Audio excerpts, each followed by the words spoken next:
Bitcoin over the last week has a $13 billion market cap. That's more than U.S. Steel, and that's bigger than Twitter. So what's going on? There's a couple just fundamental things going on. The first thing is just classic supply and demand. So we have demand coming from China and India. We talked about the devaluations that are occurring in China, capital flight coming from China, almost $50 billion last month.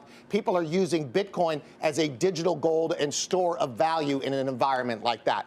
In India, a month ago, they, in 20 minutes, said 86% of the cash in the country is no longer valid. So they essentially demonetized the country. People then looked for an alternative currency that is outside of the financial system. Bitcoin got demand from that.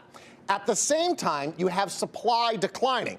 So we only have 5 million Bitcoin that are left. There's going to be 21 million total. 16 million are free floating. The other 5 million are going to be drip fed out to the market over the next 100 years. So you don't have anything like in gold where the price goes up and you have a supply response from the miners. In Bitcoin, that's not going to happen. There's 5 million left. So you have increasing demand smashing right into decreasing supply.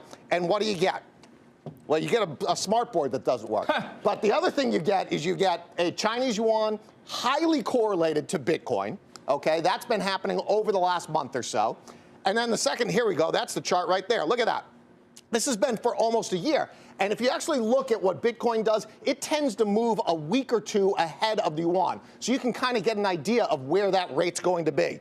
And then finally, you might ask, BK, is it too late to buy Bitcoin? BK, is it too late to buy Bitcoin? Yeah, you know what, BK? Thanks so much for asking that. It's not too late to buy Bitcoin, and here's why. It's up 100% this year, phenomenal run, but this chart is a log chart, which adjusts for big price changes, essentially percentage change. So this is Bitcoin all the way back from 2002. Massive rally, and you can see on a log chart we've really just been going sideways here for a bit. So if we really get this acceleration and we get some more use cases coming on in the next year, you could really see a massive breakout in this.